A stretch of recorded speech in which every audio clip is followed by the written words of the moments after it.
So Bob emails, what do you say? Yeah. Annual patron JB, she says, "Hello, Dr. Honda and Bob. I listen to all your podcasts, especially the ones with Bob. I was wondering if you could talk about self-hate and how to overcome it. Most of the experts on the internet talk about it like it's a problem with low self-esteem, but I think I have pretty high self-esteem. I am confident in my abilities, and most people think I'm very well put together. They don't know that deep down, I can't convince myself that I deserve to live, no matter what I accomplish. I have borderline personality disorder, and I am in therapy. My therapist is competent, but he is very exasperated with me because I am so stuck with self-hatred." Bob, what do you think? Well, I feel sad. Yeah. Yeah. And I'm thinking, it sounds like that person's in a struggle, a tug of war with self-hatred, like they want to win, and maybe it's getting acted out in their therapy session where the therapist is sort of taking the other end, like, let's get you out of self-hate. No, I'm going to stay in. So that has a name, right? What's the name of that when you project your defense? Start over? Projecting a defense? Yeah, like I have two parts of me, and splitting? Well, one part gets acted out, you act out. Oh, projective identification? Yeah, that's what I thought it is. Yeah. So it sounds like they're in that. That happens a lot. And Right. So you're saying that the therapist is feeling the exasperation, but the original exasperated is a part of herself. Yes. That she is projecting in through countertransference and transference into the therapist. And the therapist is feeling it. Sort of evoking that. And exasperation also implies a judgment or a rejection. Yeah. Right. So, yeah. So if that's the case, interesting and worth talking about in your therapy session. And then I was also thinking, well, what's its function? What's it doing for you? Like, rather than try to excise it, maybe you could be just interested in it or curious about it. Not with the idea that, oh, I'll pay attention to you and then you'll go away, but more like, I'll just pay attention to you. And I bet underneath is a lot of sadness and pain that wants a voice. That's my guess. Mm-hmm. That's all I got. Okay. The only thing I'll add to that is that when you talk about how you have self-hatred and that most people say it has to do with low self-esteem, but for you, you have high self-esteem and you know that, you're good at things and you think of yourself as having, worth or something. And so there's different constructs or ideas or experiences that I think you're touching on, JB. One is self-esteem, which is a loose concept even in our field. There's not a lot of talk about the exact definition, but generally speaking, it's when push comes to shove, you just think you're lesser and inferior or dumber or inadequate or just something. You just think of you like, if only I were a better person, or if only I was better at this, or if only I was as good as that person, and not feeling good about yourself, or I'm not worthy of being loved, or I'm not worthy of non-rejection or something. It's kind of a cobbling together of a lot of different types of experiences of negative self-evaluation. Self-hatred can mean a lot of things. It's the word that you're using. So, that's a whole other kind of concept of maybe it's more active. It's not just like I have low self-esteem. It's like I actively hate myself because of the internalized voices that I have internalized from people who did exhibit hate towards me. Another is this deserving to live. If you suffer from chronic betrayal and abandonment, as is what usually precedes borderline personality, then it is a conclusion that children will come to, which is that I don't deserve love and I might not even really deserve to live. Plus, the suffering of borderline and the ongoing condition of being rejected and feeling perpetually rejected and abandoned and betrayed is very painful, literally. And there can be a temptation to want an out, right?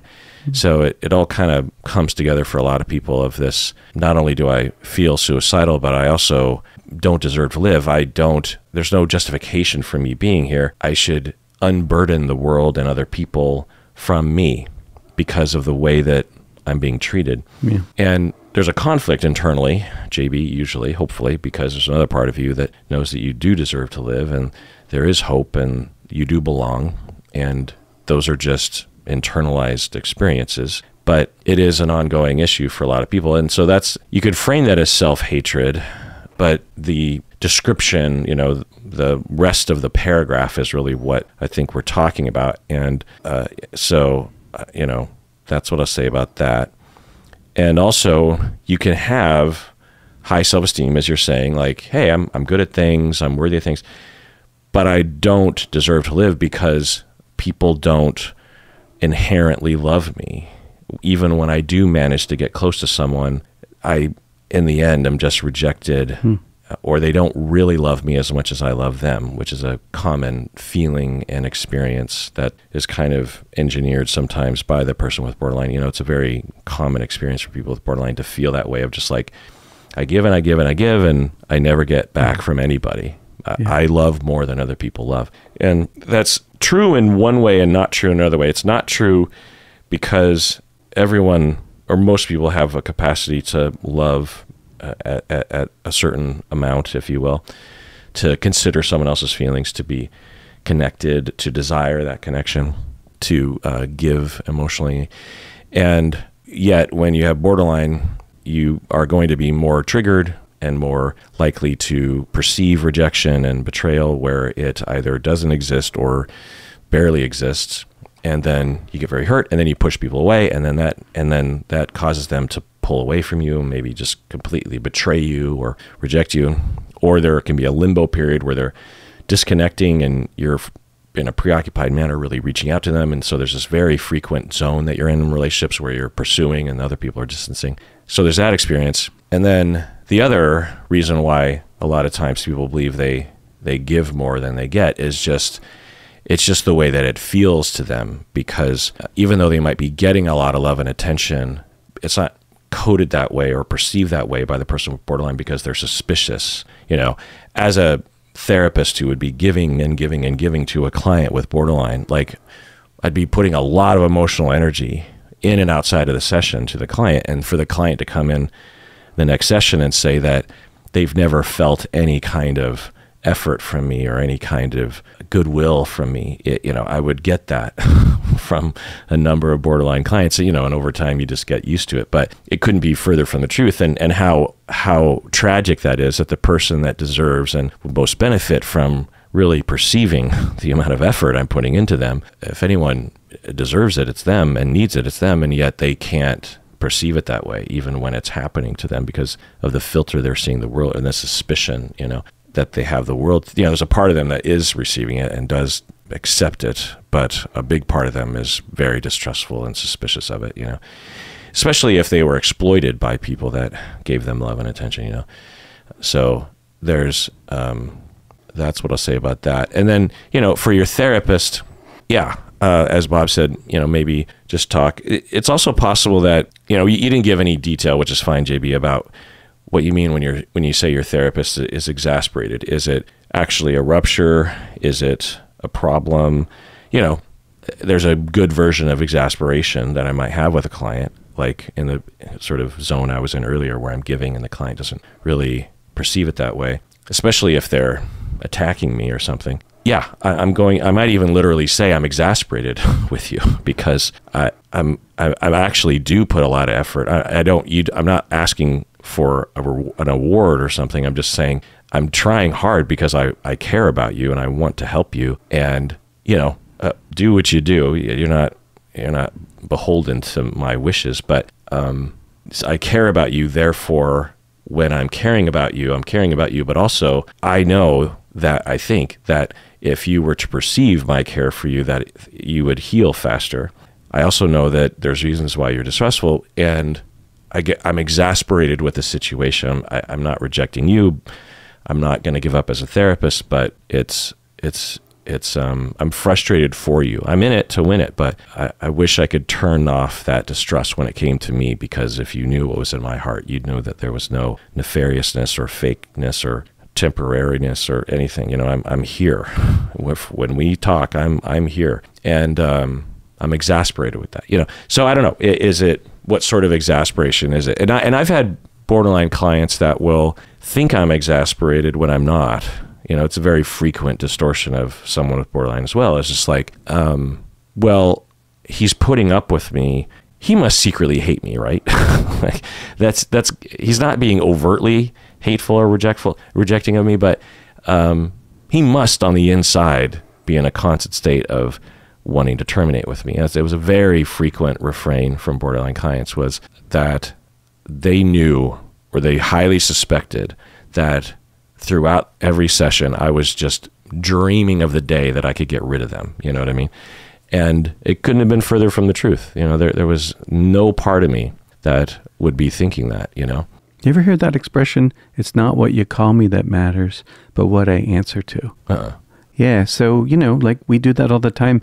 If somebody calls us lovely, we don't necessarily answer to that. We answer to, no, I'm detestable, or whatever it is people say to themselves. Or it could go the other way as well. But it would be a dare to believe that we're loved for some of us. Yeah, with this kind of trouble. Yeah. What do you mean? It's against the training. It's against the model. It's against the experience that, you know, the formative experience that shapes us to actually believe that we are lovable. It's actually a safety mech to believe that we're the cause of, you know, mom or dad's hate.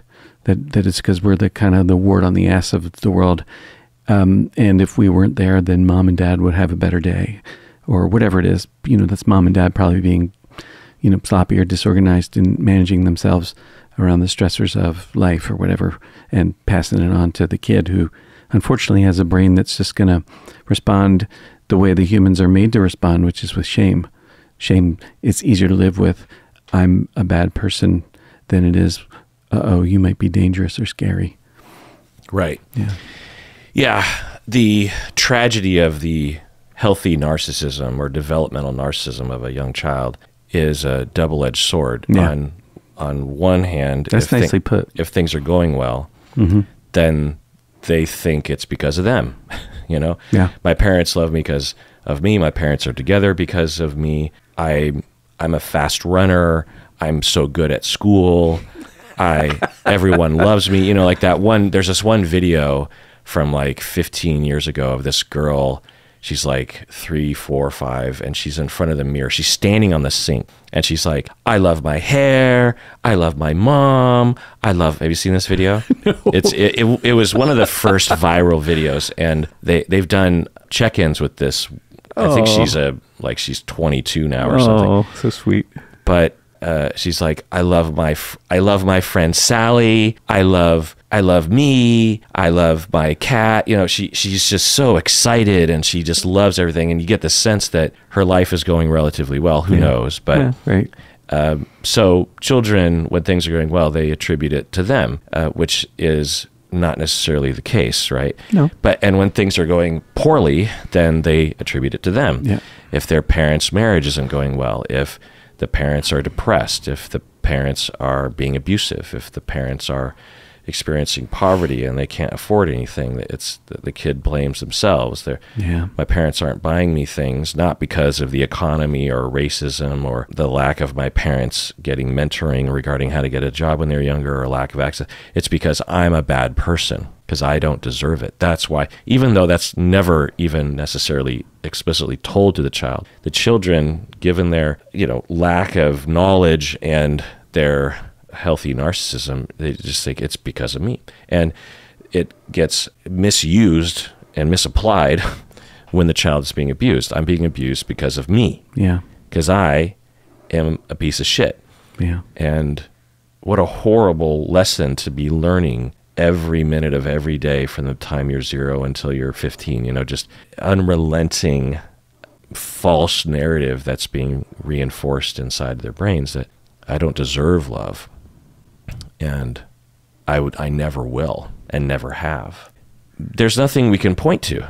You can't say, well, I'm a piece of shit because of that one time when I pushed my whole family off the side of a cliff, or I'm a piece of shit because I was constantly trying to kill my family members with a knife, you know, or I'm a piece of shit because I smell terribly because of the way I was born. It's just like this general sense, when you talk to people that think that they don't deserve love, that, when you really corner them, like, why? It's like, it just is. Yeah. You don't know. Yeah. I know myself, and I know that I don't have whatever it is that other people have that makes them lovable. I just am. It just is. It's self-evident, and there's nothing to fight against. There's nothing to change.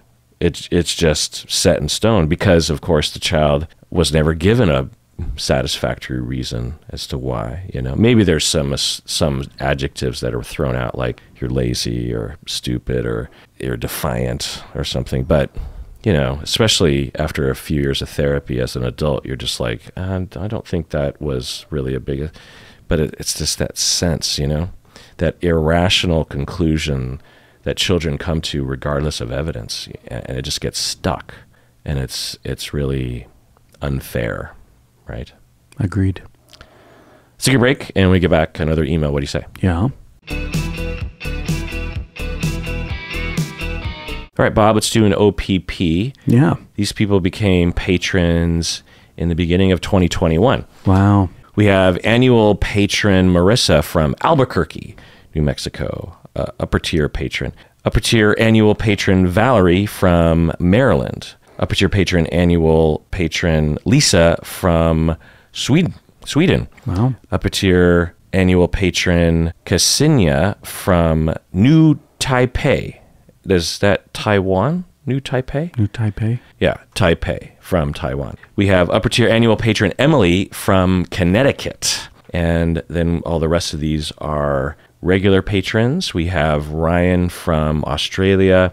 We have Diana from Auckland, New Zealand.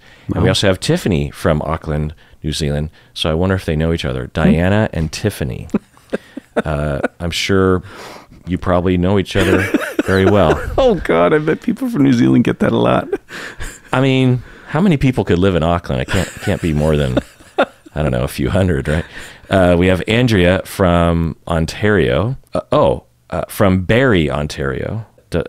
Can't be a huge town, but we got Royce from Barrie, Ontario. So we got Diana and Tiffany from Auckland, and Andrea and Royce from Barrie, Ontario. Wow. We have Brittany from Bellevue, just east of Seattle. We know here. Brittany because we live here. That's right. We have Michelle from Berlin, Germany. Wow. We have May from Bridgetown, Washington. Oh, Bridgetown, Australia. WA. What does WA stand for? What's WA? In Western Australia, probably, I'm guessing. Oh. So Bridgetown. I was like, Bridgetown, Washington. Yeah. But then I saw the AU. Andrew from Brisbane, Australia. That's how you pronounce it, right? Brisbane, not Brisbane. I think it's Brisbane. Yeah. Yeah. Jess from Australia, from Brunswick West. Stephanie from Cambridge, Great Britain. We have Lindsay from Cheektowaga, New York. Cheektowaga. Wow. Cheektowaga. You're from that neck of the woods. We don't know everybody over there. Brittany from Columbus, Ohio. Thank you so much for becoming a patron and staying a patron and giving me a chance to learn about geography today. That's amazing. These folks live all over the world. Yeah. Wow. Yeah, it is kind of interesting. That's amazing. Yeah. Yeah. You ever get anybody from Antarctica? No. Okay. Well, something to root for. Right. You think there would be. Actually, I wouldn't think there would be. Although, I don't know if anyone has an address No. in Antarctica. No. You probably have an address where you have an address, and then you just temporarily are a scientist down there. But there's a chance that it could happen. someone might have been listening in Antarctica. If you or someone, let me know, because that would mean on every Is that the one continent you haven't been? I would imagine if there was one continent that I didn't have a listener, we didn't have listeners, it would be there. Okay, so email from annual middle tier patron Kim from Arizona, good old Kim from Arizona. She says, you often speak about how significant a corrective experience can be for a client from a therapist. So I was actually just talking about that kind of. Right. You have said that you will tell clients, particularly borderline clients, that you are staying in Seattle forever and that you will never terminate with them for any reason, barring an extreme dangerous situation. So just chiming in here. Yeah, I could only say that though because I was positive that were true. If I didn't know, if I was more like if I, even if I didn't have active plans to ever leave Seattle, but I knew that, well, you never know what could happen. Maybe someone will want to move out, someone in my family, or I get a job. But I knew that for me, that there was just no way, there was nothing I could foresee in my future that would pull me away from Seattle. Not only do I love it here, but all my friends and family are here, and there's nothing anywhere else for me. So I just knew I could say that. And also I knew I could say that because I learned early on and heard a lot of the debate around the philosophies in our profession regarding termination, because there are people who are, fine therapists who, solution-focused people, brief therapists who actually take it, it's a point of pride for them that they seek to terminate their clients as soon as possible. So if there's any indication that therapy is stagnating or they've met their goals or things aren't really working, then these folks they terminate right away, and they believe that helps the client. They believe that that's the right thing you should do. They believe that it's giving the client the most autonomy, for them, and hopefully they should be advertising themselves as such right up front instead of tricking people, which often happens, like like Kaiser Permanente, which used to be group health, like these HMOs. Yeah. What's your experience? Not so great. They didn't even call them therapy sessions. Like I had a friend who was an intern at was group health back then. They called them checkbacks. It wasn't a therapy session. It was a checkback. You had your intake, and then everything after that was a checkback. A checkback. What the fuck is my that? God. I thought you meant checkback meaning after treatment. Oh, no. That was the treatment. That was the treatment is let's do our What are you checkbacks. checking back to? The stupid fucking intake? We're I checking guess. back to... I don't know. It doesn't make no sense. It's left a bad taste in my mouth. Yeah.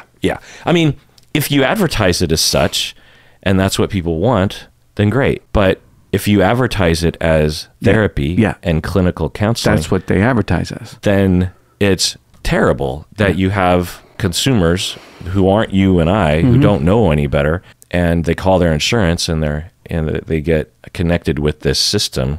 And I don't know exactly if this is how it's done, but it was the way that it looked to me the way it was done back in the day is you call your insurance, you say, I need counseling. Okay, they say, call this number. And it's kind of nice because you're not given a list of therapists that you have to call and have no one call you back. There's a clinic. You just call this number that, it's like calling a foot doctor or something. Yeah. They will call you back. Right. So you get someone on the phone and you think you're going to talk to a therapist, but the first person you talk to is a non-clinician, like a BA level at best sort of clinician or a intake person. Yeah, phone screener. Yeah. Phone screener is probably a better way to put it. And they just take, these, what do you want therapy for? What are the problems? And then they pass along that information to the next layer. And from my memory, the next layer still was not a clinician. Really? It was like a BA level person who was trained on how to help people with things that are very brief, like, oh, weird. Like if someone called about like parenting trouble or something, then this layer person might actually be able to give like a couple handouts on parenting or direct to a parenting course because it's all about reducing cost, right? Yeah. So the further up the ladder you go, the more expensive you have to pay these employees. So if you can pay a BA level person like minimum wage literally to answer the phones and to run through a script, then and half of the people never go on to the next step, then you're saving yourself billions of dollars a year. So if that doesn't work, and there's varying levels of openness that these individuals have because they probably are working on quotas, right? There's probably a manager saying like, you're getting too many people through to the next level. Like you can't be doing that. or who knows, then there's resistance there. And, if you're a client, this is the second human being you've talked to, you're probably in crisis, and you get this message that no one wants to talk to you. Yeah. Or that you probably already think your issues are shameful or insignificant, and you get this message, right? And then, but if you manage to get to the next layer, then that therapist is a clinician, but they either have been brainwashed, or they're attracted to this work, or they're being forced by the management to actually be as brief as possible. Like, they're quotas. You don't have the freedom in that position. From my understanding, I can only say from my anecdotal experience, you don't have the freedom to just, like, if you or I were hired, we wouldn't last a day. We probably wouldn't even last orientation, because we'd go, what about, these people? There's research that says that this sort of therapy or this sort of problem requires at least a couple of years. Like, you can't, or 30 sessions, at the very least. And and you would get pushback or fired or brainwashed or something. And so just imagine just how horrible that would be. Anyway, once I was doing manualized treatment with somebody who had generalized anxiety disorder, so like a 9 or 10 week program. I learned it somewhere. I don't remember where I learned it. And we had a little, I think I probably told this story. We had a little extra time at the end of a session, and I asked her, "Are you happy?" And she started to cry. And that's when therapy began. I'd seen her for maybe 8 weeks. And then when I asked her that question, she started to cry, and she said nobody ever asked her how she felt, and including me, I guess. And we worked together for many years after. Like, that was what was needed. I was really grateful to have had, anyways. So, she's saying that I talk about corrective experiences and how I would tell my clients I'm never going to leave Seattle. Right. Can you explain how you are able to offer this commitment to your clients while considering that the therapeutic relationship is an inherently flimsy, transactional, boundary-laden one? What? So can you explain how you are able to offer this commitment to your clients while considering that the therapeutic relationship, the relationship between me and my clients, is inherently flimsy, transactional, and boundary-laden? Bob, just chiming in, what do you think about that? I wonder what Kim's definition of the word flimsy is. Yeah. I don't experience the relationship I have with my therapist or the relationships I have with my clients as flimsy or transactional. I love my people, and my therapist loves me, and I love him. And that's not transactional, though. Saying it's clear that we have a particular set of goals. We do have that. So I guess you could say that that's kind of transactional, is that we're here for a purpose. Well, and you give him money and he spends time with you. And if you didn't give him money, he wouldn't spend time with you. No, but if I didn't give him money, he'd have to do something else for a living. So, this is the nature of a fee. It keeps the therapist from having to, do something else. So, but how is that different from any other relationship? They all have some level of transaction in them. Yeah, I totally agree with what you're saying. Yeah. Especially the word flimsy. It's like, no. I wonder. The therapeutic relationship is not, if anything, it's stronger and more robust than a lot of personal relationships. Yeah. Your friends and family, and maybe even your spouse, it's not necessarily connected and emotional and open and authentic and vulnerable. It could be, but in many cases, it's not necessarily. No. Yeah. But if a client wants and needs, particularly, to have that kind of relationship with me, then all of my energy is spent. There's no phone interaction. There's no phone distractions. No. I set up the session in my office in this very sacred manner, and you could argue that it's now you could point to certain things as it's transactional, given that you're paying for it. Sure. And if, as a client, you feel dismissed or disconnected from your therapist, then these kinds of elements will come to the fore as I feel like my therapist doesn't really care about me. And if I wasn't paying him, he probably wouldn't care. He would just do something else with it because he'd rather be somewhere else. But it just depends on what you focus on, right? Yeah. Going on. I asked because I had a therapist 2 years ago that provided for about 2 years, a very sacred and healing corrective experience for me. Oh. I grew very attached, trusted him, relied on him, and he reassured me every step of the way that that was exactly what needed to happen. So just chiming in sounds, in line with what sort of work we do. Yeah. Which whenever I hear that sort of thing, those kind of accounts from y'all listeners, it warms my heart because so often I hear different kinds of things. Yeah. So I don't know the exact percentages of therapists that do this kind of work. Oh, wow. But it's not the majority, right? Isn't that your sense? I have no idea. I'm not around other people except you.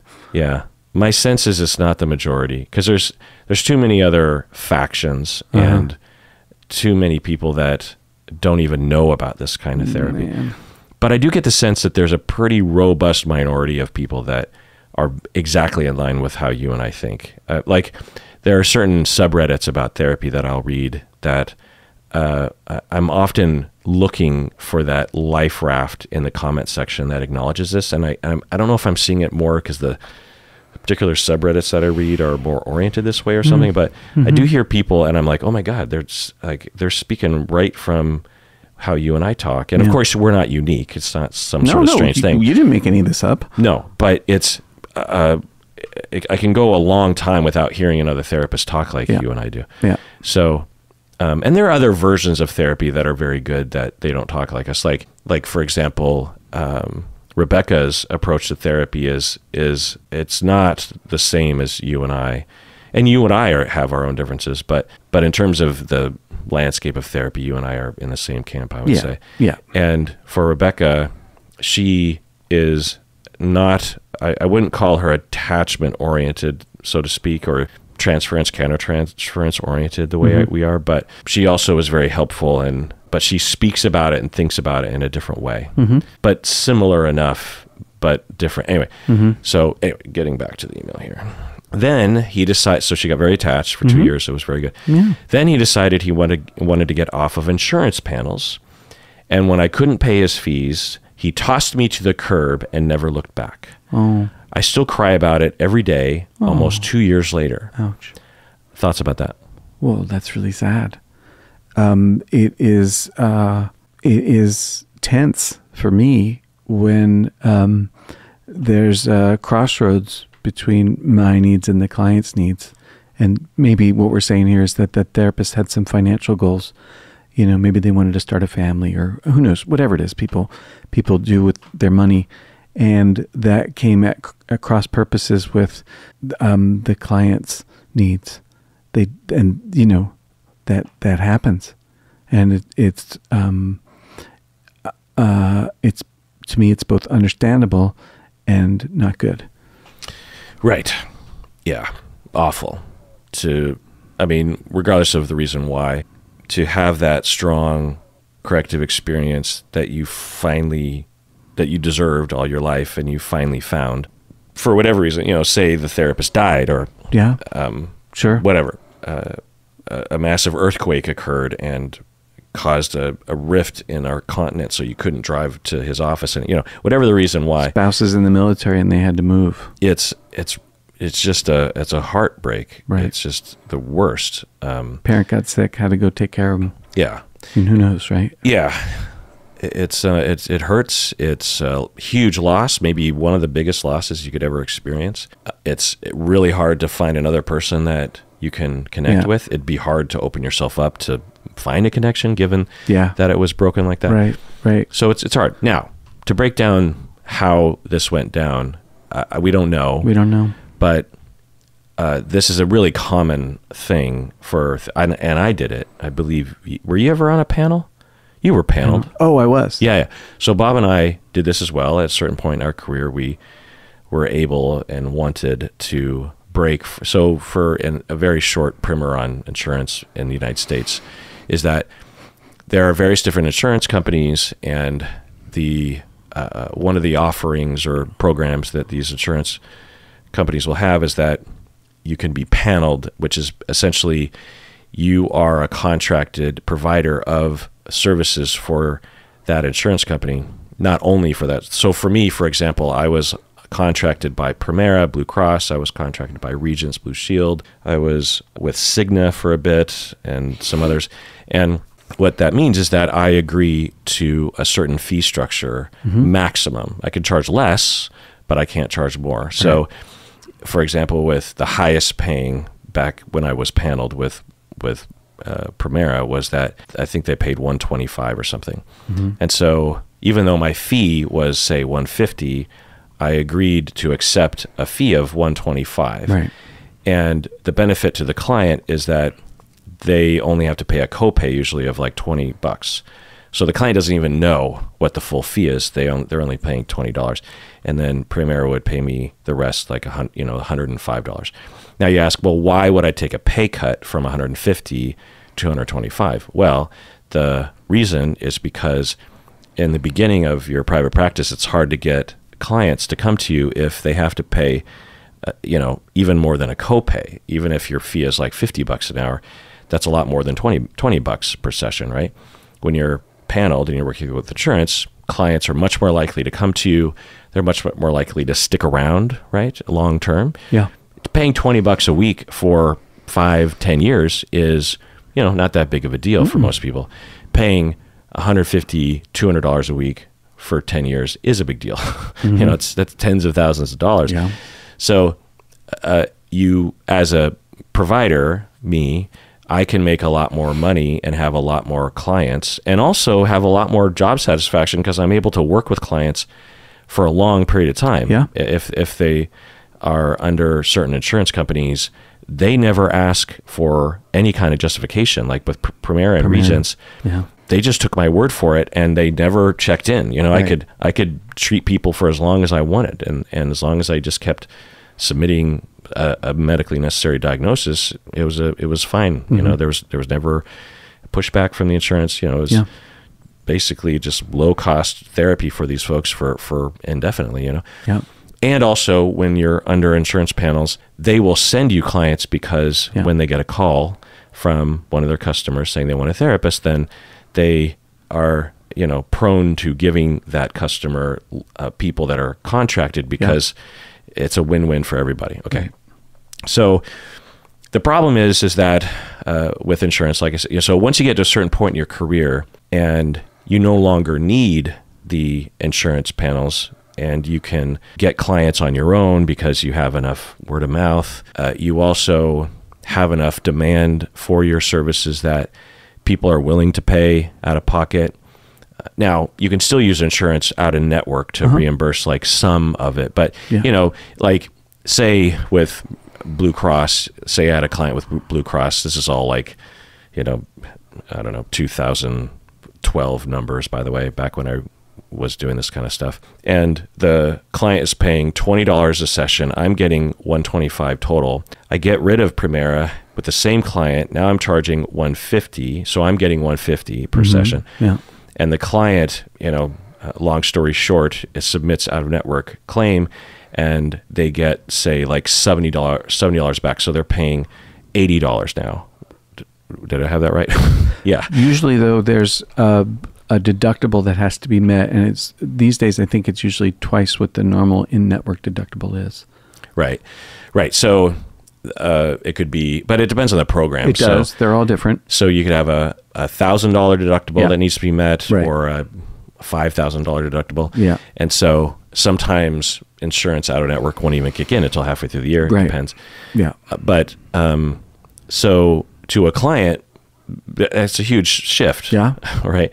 But if I believed, back when I made this switch, I talked with all my clients, and my clients at that time were all saying, "Oh, okay, well, that kind of sucks for me, but I'll make that happen." Yeah. I also, from my memory, worked with clients about, well, one, I told my clients like a year in advance. I said, and I transitioned off of each panel individually. Like there was a while where I was still paneled with Primera. Me too. But anyway, so I gave clients, like, because I felt so bad, so I'm like, I give them a year in advance, and I also, when I had new clients that were under those insurance, I said, by the way, before you contract with me, know that in 6 months, I won't be taking this insurance anymore. Right. So you might want to look for someone that's not going to have that happen. No one took me up on that. But like I said, Seattle has enough money where people were able to afford it, which is their privilege, I guess. And I'm trying to think what I would have done. I'm pretty sure that if I had a long-term client that couldn't afford that transition, I would have just figured something out so that they could afford. Because at the time, I wasn't completely dependent on my practice for paying my bills. I was working at the university full time and doing part-time therapy work. So, I kind of had that ability. Right. But anyway, so that's why therapists typically make that transition, because you can effectively, once you get to that point, I would say a rough estimate, you're, as a clinician, going to bump up your income, your revenue by 20, 30, 40, 50% a year if you make that transition. Yeah. You know what I mean? So it's an easy, it's tempting. Yeah, it's attractive. Yeah, it's attractive. And the downside, of course, is that some clients might have to terminate because of that.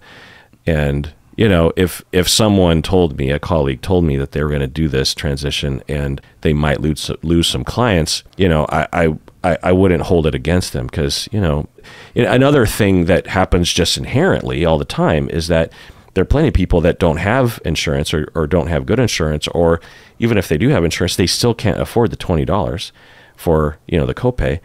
And so there's a whole group of people that are being excluded because of finances to begin with. And that also sucks, and that's unfair to those people. But I, as a clinician, am not responsible. I just got done telling a bunch of students this, actually. Really? That, because there's this movement lately that I think that is really pressuring novice clinicians to work in community mental health, or to provide extremely low-cost services to people that are poor, that are suffering from poverty, don't have access or something. Yeah.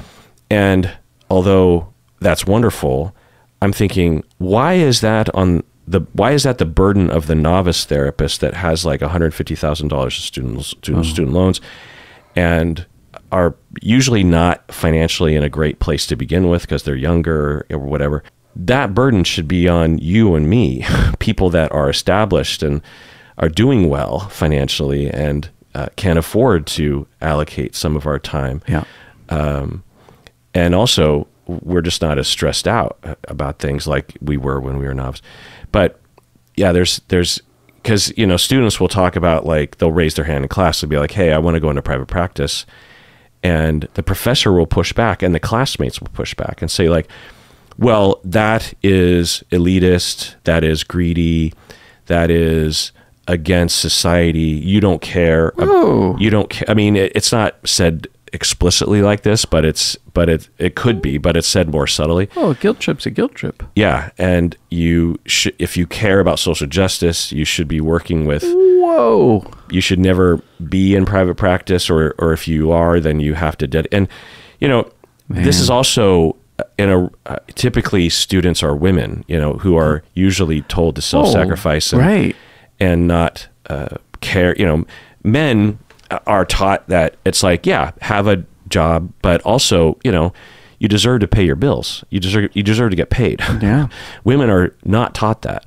And so you have all these women being told that, and it's inherently a part of being an intern anyway, and a novice therapist, that they don't. I have to tell them over and over again, you deserve to be paid for your service.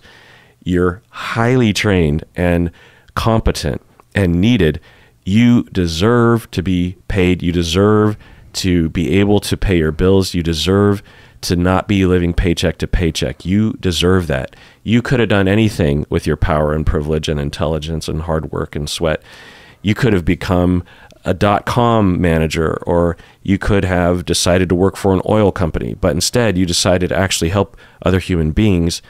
and you just want to be able to pay your bills, you deserve to fucking pay your bills. And the fact that we live in a capitalistic system and a government that doesn't acknowledge enough and doesn't allocate enough funds for this enough is not the fault of a 30-year-old woman graduating from graduate school becoming a therapist. It's not her fault.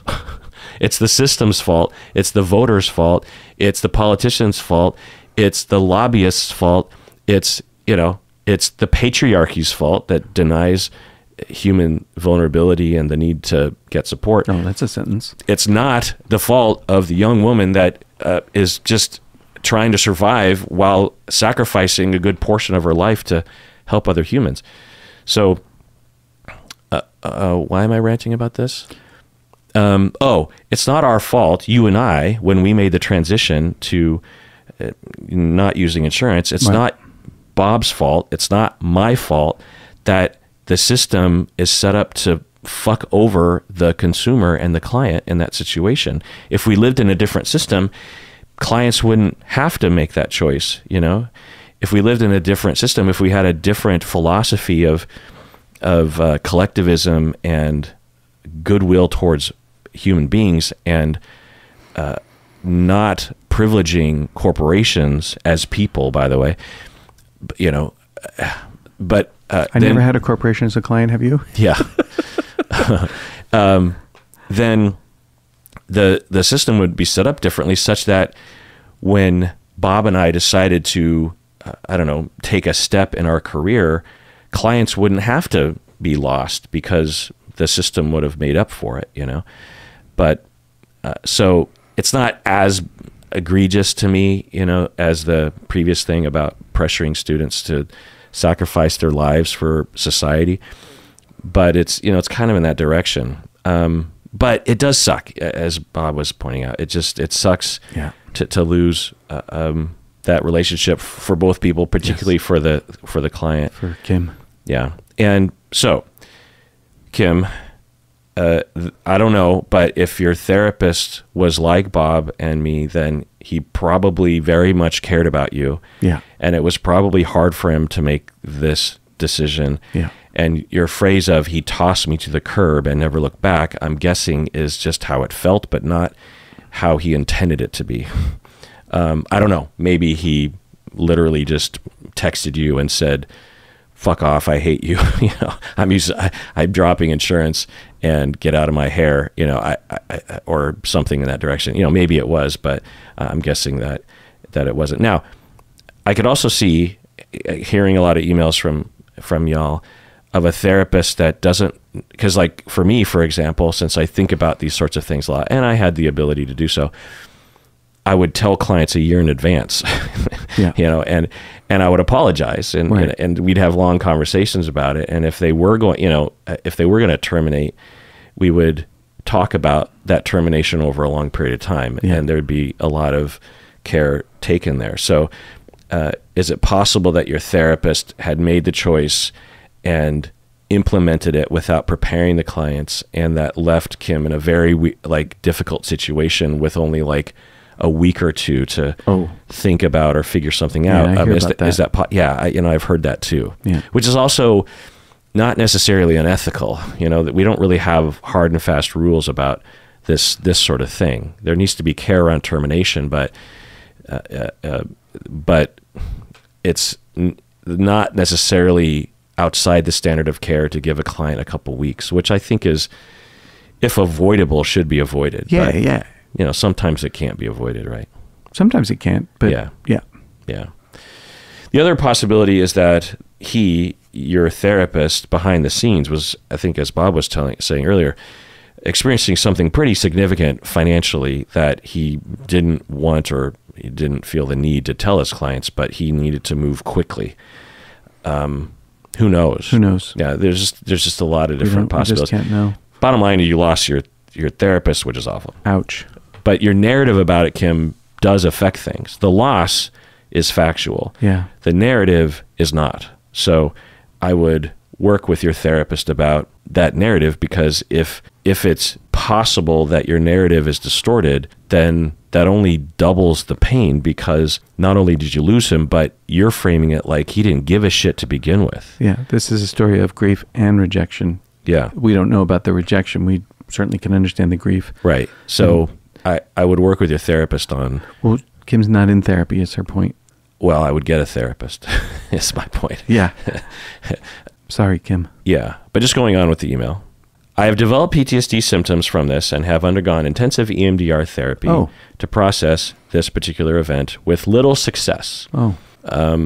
So just chiming in here. Yeah. I mean, it's hard to know if it's the sort of PTSD that responds to EMDR. I don't know, but I could see it being legit PTSD, but also of the complex relational kind. And it's possible that, again, a corrective experience with someone that you are vulnerable with, that cares about you, is potentially the best healing zone. You know what I mean? I have this thought. What's therapy like for Kim with the EMDR therapist? Right. Does she find herself holding back? Does she find herself cautious? Those feelings matter and would be worthy of coming into the session. Right. You know, EMDR, the model, it's not always implemented this way, but it could be counterproductive. It could make it worse, kind of, because the model is such. I mean, do you know that that EMDR, as they are thinking about their traumas, the model is they don't talk about it. They think about it. Oh, no, I didn't know that. Yeah. The model is the therapist will ask the client to recall in their mind a trauma. Right. And I think with the eye movements or the bilateral stimulation, and they're not necessarily encouraged to talk about it out loud. They're just supposed to habituate in their mind, essentially, which is fine. But you could imagine someone feeling more alienated if that is adhered to by both the client and the therapist, because the client could feel like the therapist doesn't care to know want to hear about it. Yeah. Yeah. Not always, but who knows? The point is right. You're probably more on the mark there with that. Of course, Kim would be more afraid to open up, and the next therapist, even if the therapist is available, it would be distant and not very fulfilling in that way. Once bitten, twice shy, right? Yeah, right. Once bitten, twice shy. That's from that. The only time I've ever heard that was from that hair metal band song. Isn't there a hair metal 80s song? Song 80s, Once Bitten, Twice Shy by Great White. Great White had a song, Once Bitten, Twice Shy. I think they didn't make up that phrase. But what does that even mean? It means if you get bit by a dog once, you're going to be shy twice. Like the next time, you're going to be cautious. Is that what it means? I think so.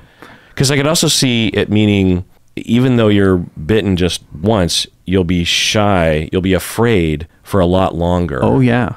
Like twice over. Yeah. You'll be. Or is it meaning what you're saying, where it's like if you're shy and then you get, anyway, I feel like I want to look this up. Once bitten, twice shy, origin.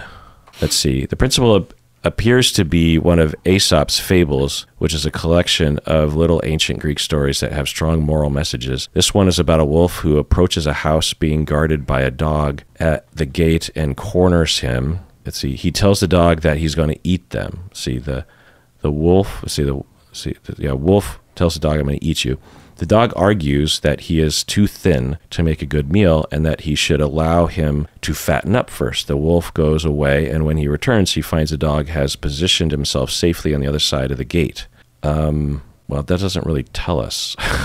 But why twice shy? That's because once you have suffered from the bad experience, it is a lesson for all such dangers in the future, not just the next one. Right. Oh, now the dog's not going to want to come out behind the gate, maybe for lots of reasons, I guess. Yeah. Yeah, okay. Yeah. So going on. Yeah. I don't believe in therapy anymore. For others, yes, but not me. I have all the faith in the world that you are able to navigate these situations with maximum amount of care and know that you are one of the best therapists on the planet. Oh. I mean, that's nice for you to say, but there are a lot of people that are, I don't know if we want to say better or best or whatever, but there's a lot of great therapists out there. You're taller than most of them. but I still get a physical reaction hearing a therapist pledge such a strong, unwavering commitment to a client. Of course. Given what I've been through. Yeah. I don't want anyone to get hurt like I did. Do you really, really, really know just how important this responsibility is? My therapist clearly didn't.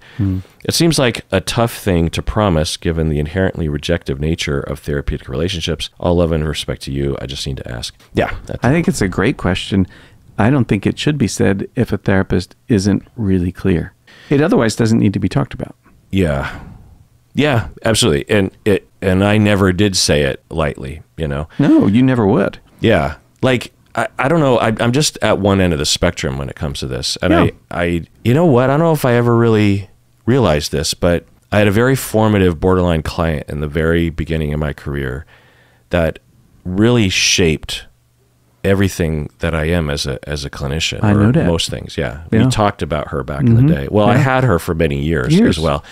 And along those lines, I found myself continually being tested and asked regarding abandonment with this client, as we've talked about. And I had to think about it, right? I had to think like, well, is it possible that I would ever leave this client, you know? And I would think, well, you know, because with a lot of other clients, it just never comes up because it's just not really of concern, right? But for this particular client, you know, she had a very, you know, a lot of people with borderline will have this obsession and concern, but she really did. And so it was every session for like a focus for half or more of the session was like, but you're going to leave me, you're going to leave me, you're going to leave me. Right. And so, you know, I was coming at it from a variety of angles, including the pragmatic one, which is, you know, we would even get into it. It's like, well, what happens if you move? And I'd be like, I don't think I ever will. I'm 27 at the time, so I didn't really think about it much. But as she tested me over and over, I started to get to know, well, am I ever going to actually move? You know, so I really had to think about these things. And I, over time, decided, you know, I don't have any plans to, and honestly, I can't ever see it happening. So I, you know, was able to kind of commit that. You were happy here.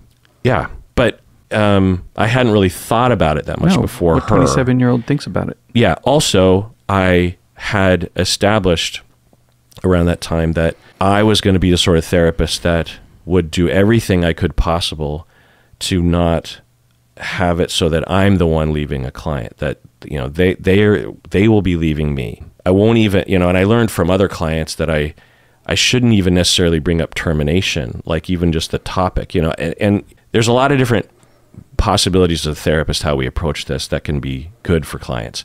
I have one of those particular versions that's at one very end of the spectrum.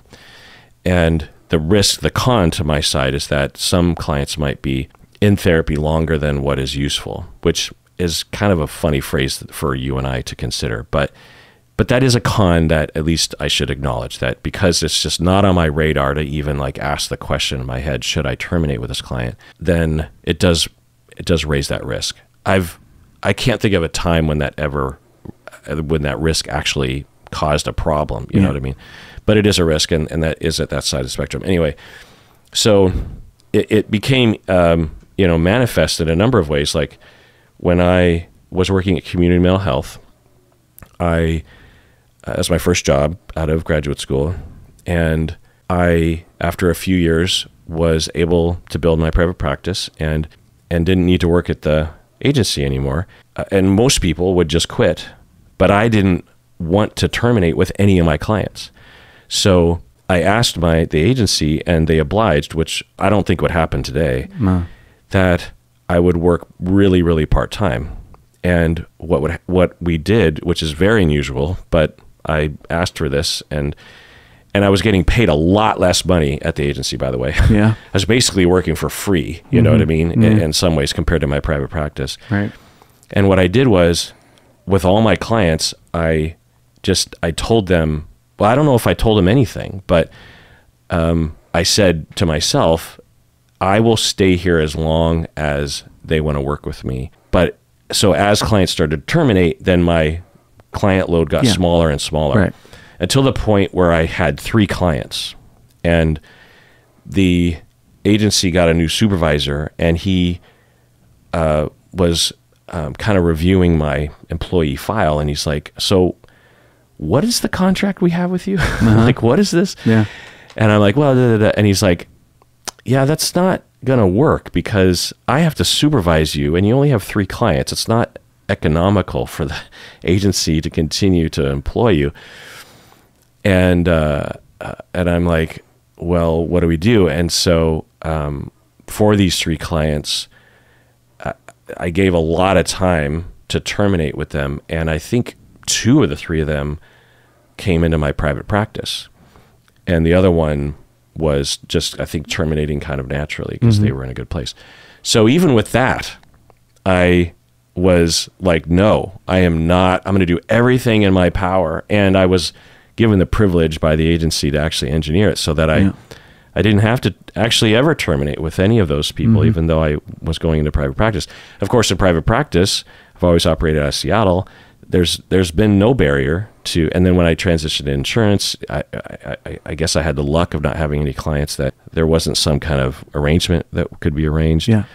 So I've, it's been a big dedication of mine and something that I think I've succeeded at, you know, but not everyone has that luxury and not everyone sees it like I do, you know? And if I had, like I said, if I had a supervisee or a colleague that came to me and said, I want to make one of these transitions, and unfortunately, 1 or 2 of my clients aren't going to be able to afford me anymore. I don't know what to do. I would explore it with them, but I would absolutely, because I'm very adamant that, we should be allowed as clinicians to make those business choices for ourselves. That, you do what you can for the client. Maybe you give them a lot of time. You give them some other options. You do the proper care and you apologize up and down and you feel bad because you do. And you make the choice because you deserve to have the career that you want to have within reason.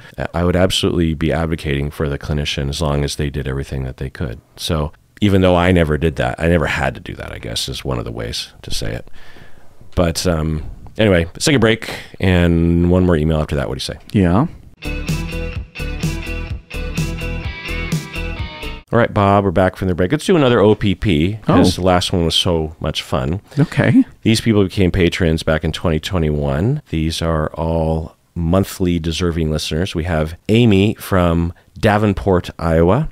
We have Drew from Texas. We have Ken from Durham, North Carolina. Shayla from El Reno, Oklahoma. Lindsay from Estero, Florida. We have Delane from Evansburg, Alberta. Daniel from Florham Park, New Jersey. Andrew from Fox Rock in Dublin.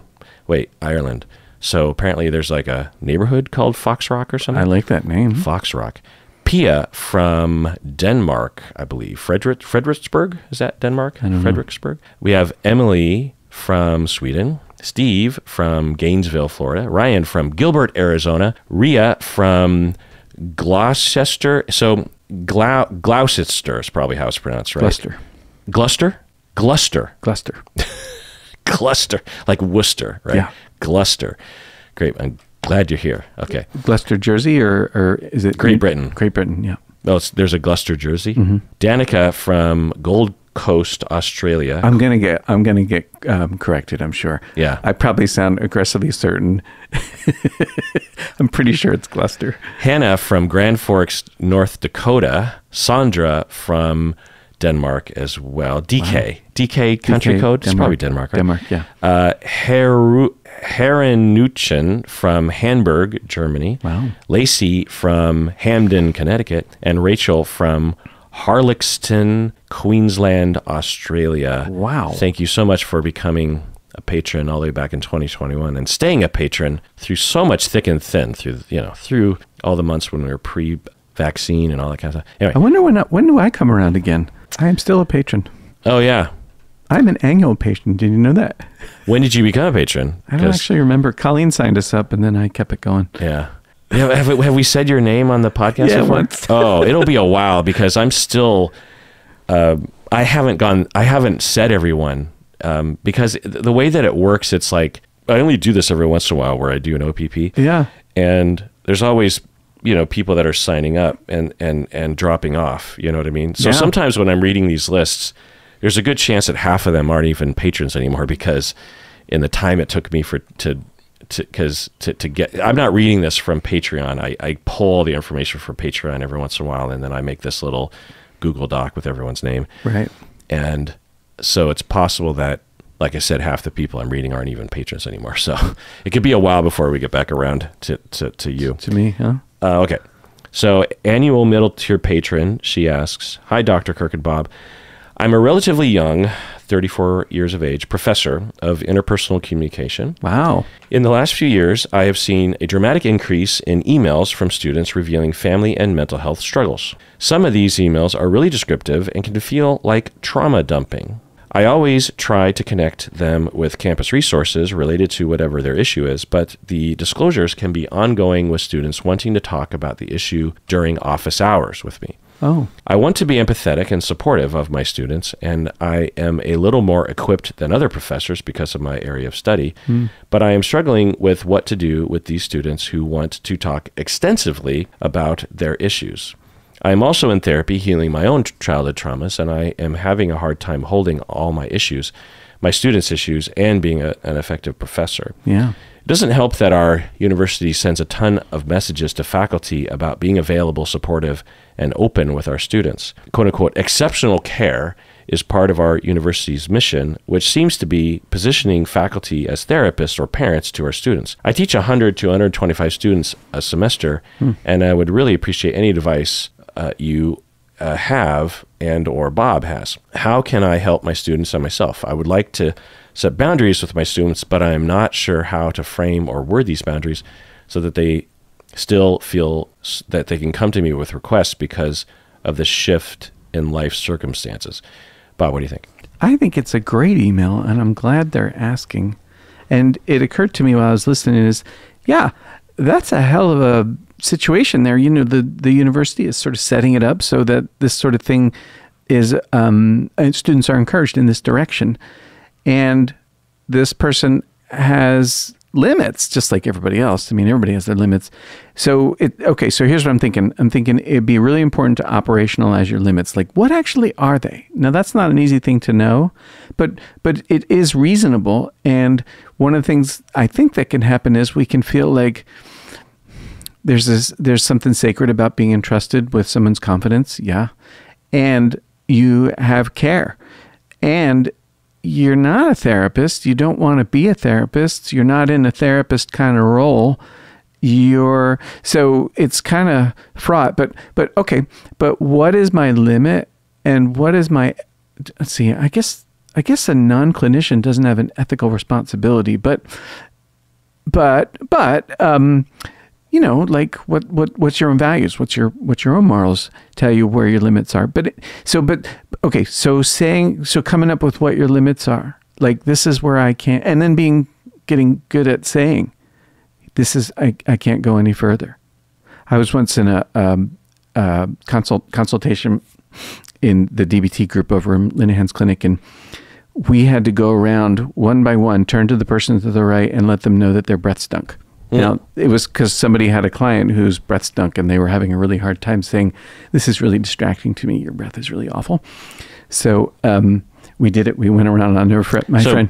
Getting exposed and habituated to saying something that is a taboo, but as a therapist, we need to be used to being authentic and honest about stuff like that. Yeah. And this person is in a position where they need to be authentic. They need to be like, this is beyond my limits. And, you know, the framing it as the thing that you need is available, and we want to get you hooked up with where it actually is available, as opposed to, you can't talk to me about that. And the fear of saying such a thing causes more problems. You know, like, that's what I've found in observing people that are like this and doing it myself, that if I just say it without fear, it's not taken as an insult. It's just like, "Oh, your breath actually smells kind of bad. Yeah.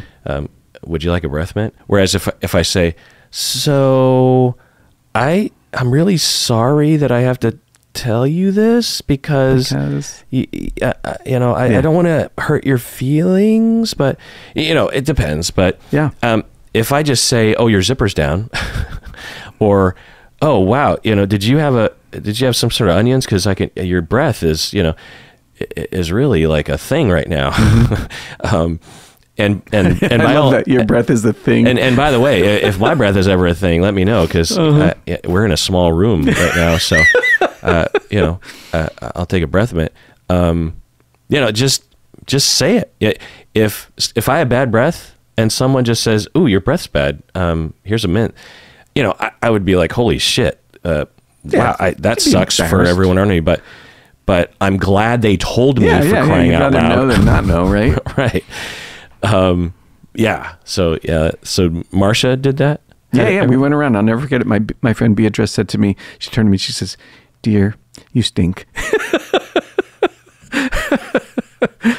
Yeah, I mean, it's not yeah. So, but they're not getting any training in that. They're getting encouraged to be nice, but not actually taken any further than that, because their job there isn't actually to be nice. Right. This has all sorts of problems with it that are... The dual role shit. Well, that are wrong for the professor and for the professors. I don't know, but the way you're describing it, anonymous middle tier patron, is that your university is forcing or coercing professors into becoming counselors. Yeah. And also advertising you as counselors to the students. Yeah, not cool. And the students are treating you like your counselors. Well, of course they would. Because, and that's the thing to really emphasize here, is that there's nothing wrong with the students wanting to talk with someone that they've been told is available to listen. Yeah. Because, so I wouldn't refer to it as trauma dumping. People use this phrase. I think it's a better phrase to say, "I'm at my limit as to listening to trauma right now." People get judgy, like trauma dumping is a judgmental term about the person who's traumatized. And so we get judgmental about people when we can't observe our limits. Given my life and my mission and my balance in my life, I hear trauma from everyone around me, friends, family, clients, listeners to the podcast. I hear trauma all day long. Every day there's people crying. It's a lot of trauma. I've never thought someone was trauma dumping on me. So I'm hearing a lot. I was having fun yesterday at Bumbershoot, and it's a music festival, art festival in Seattle. And I was getting texts from a friend who was telling me about how much trauma is happening for him right now, and was asking me to help him. And I didn't mind that. It didn't ruin my day, because I just have balance in my life such that I'm not burnt out. So you also have a facility for that kind of help. You've been trained to help. Right. So that's another factor. This person who wrote in has not been trained. Right. More than likely. So it's not trauma dumping. It's just that you're at your limit, which is fine. And when we're at our limit, and therapists do this too, we tend to blame clients instead of just acknowledging that we're at our limit. Yeah. And it's okay to be at your limit. Right. Particularly because you have your own trauma. And you're in therapy healing from your childhood traumas. There's a possibility you have zero amount to give in terms of listening to other people's problems, their own traumas, because of what you're going through. Right. So that you should allow yourself. Okay. So what do you do? Given that you're in a system that is telling the students that they should reach out to you, that they can, here's what I would do. This is kind of in line with what was Bob said, but I think I would nip it in the bud as soon as possible. Mm-hmm. So orientation, first day of class, I would tell everybody. So, at this university, we try to provide exceptional care. And here's where I'm at. I absolutely care about my students. I want you to succeed. I want you to be feeling good about life, and I care about the troubles that you're going through. So I also am, dealing with a lot of things in my own life that make it so that emotionally I am at my limit already. And unfortunately, I can't I don't have the capacity to help you with your emotional problems. I'm sorry about that, but I know that I'm just at my limit about emotional issues, like people's childhood traumas or the stresses that they're going through in life. If you want to come to me and say that because of stresses in your life, you need extra help with the classwork, or because of stresses in your life, you need extra time on an assignment, then we could talk about it. But I don't have the emotional capacity, because of all the emotional stuff I'm going through, to actually just support you and hear you and listen. And I'm sorry about that. I'm also not trained to do that. I'm not trained as a therapist. And so I appreciate that people would reach out to me in that way, and that's very flattering. But I've just learned that, and by the way, patron, if you feel up for it, you could literally just say, I'm in therapy right now dealing with my own childhood traumas.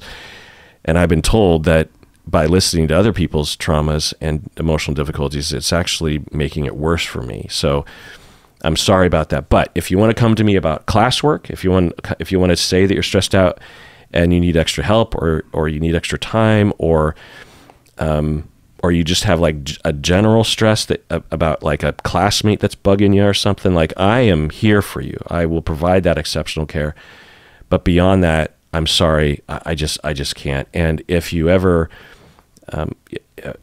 email me or talk to me along those lines, and I start to feel this feeling of being overwhelmed by what you're telling me, I will tell you, and I will tell you, hey, we're getting into some stuff here that is actually kind of triggering for me. It's not your fault, and and I don't want to shut you down, but I know that I need to take care of myself, and I would love it if you talked with someone that wasn't in a place like I am, if like a therapist or a friend or someone else. You deserve that, and I can't be that for you. That's what I would say, patron, and that's the style of professor that I am and was. I never said something like that, but if anything ever came up for me, I would. Also, as a supervisor of many professors, I would also tell professors to take care of themselves in this way. Students, they'll live. They're probably only reaching out to you because, one, you're probably very approachable. Yeah. So that's another thing to think about, is that if you can give off a little bit of a less approachable vibe, which can be hard and maybe inalterable, but there are ways that you could kind of just give a I don't know, but operationally, this might amount to when people email you about their problems, or, maybe half the email is about their academics and the other half is like something they're going through in life. You might wait a couple days to reply, even though you could reply immediately, as long as it's not an emergency on their end. Right. And that gives the message that you're not like this constantly available presence. And you very briefly acknowledge what they said in the second part, and you only focus on what they're saying in the first part. Right. That gives a message of just like, yeah, I'm here, and if you want to talk about academics, sure, but I don't know what to say about the other things that you don't say that directly, but just, oh, I'm sorry you're going through that, or something like that. Just the way that a nice but boundaried professor would respond. Right. They're not being a dick about it. No. They're not just ignoring it, but they're not like phrasing it in a way that gives the impression that you want more, or you're available for more. Exactly. You just become like just not a great sort of resource for the person emotionally. They're barking up a tree and they're not getting any. They're not getting rejection, but they're not getting as warm or as inviting a response. It's kind of a game that you're playing, but it's now. No, it's a way to send a message. It's just a way to talk without having to be a dick. Right. Now, if you tell them up front, then you could actually say, so the first part of this email, I will absolutely address. The second part, like I said in the first day of class, no fault of yours. Nope. And, feel free to, or I understand why you're saying those things, and you absolutely deserve to be heard. But given where I am emotionally with my therapy and everything, I have to say that I can't really respond to that. and I'm sorry about that. Yeah. You know, that's why you do the caveat up front. And if your university has a problem with that, like I'd take that up with HR or, a lawyer or something. Was that in your job description that you would be a therapist or a lay therapist? The only thing and you have the perfect kind of out by saying, I'm not ethically capable of providing a service to these students. Like it's unethical as, you know, as a human being. Sounds good, but we could be sued if we advertise ourselves as professors as like these pseudo clinicians when we're not. Right. You know. Anyway, the only thing I would add to all that is I would tell them where to go. Like if there's a campus mental health clinic, just put the phone number up and say, if you do need to talk to somebody, here's folks. Yeah. And if you don't have a campus mental health clinic, just come up with some resources that are local. Yeah. The resources that you come up with that are local do not have to be available. They just have to be real. But, you know, people are smart. And if they need to talk to a therapist, they can find one. Mm-hmm. Yeah. Yeah. So, or just another professor that does have that capacity. You know, maybe another professor that is just not at their limit. Yeah. You know, you don't have to take on all of that yourself. Right. You know, and I don't know if you're in this zone, patron, but I might also just get a little angry at it. That's what I do. Like I'm not bad at establishing boundaries because I access my anger pretty quickly. Well, that's what it's for. Yeah. I'm just like, this is some serious ass bullshit that I'm going through. Something's got to change. Yeah. And I just act on that change because I don't want to walk around being angry all the time. And so, it might help to get in touch with your anger and be like, no. Now, like I said, it's not anger at the students because it's not trauma dumping. They are doing something that is healthy. They've been encouraged to do it. So it's not anger at them. You could either be angry at the university or you can be angry at the situation and or anger at your childhood traumas that is, you know, at the root of all this, and say to yourself, I will not live beyond my capacity. I'm going through enough as it is.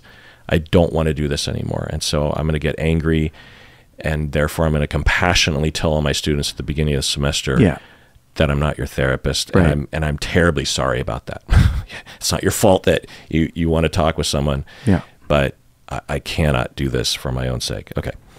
Well, that does it for that episode of Psychology in Seattle. Everyone out there, please take care of yourself, and maybe getting angry about certain things that will motivate you taking care of yourself because you deserve it.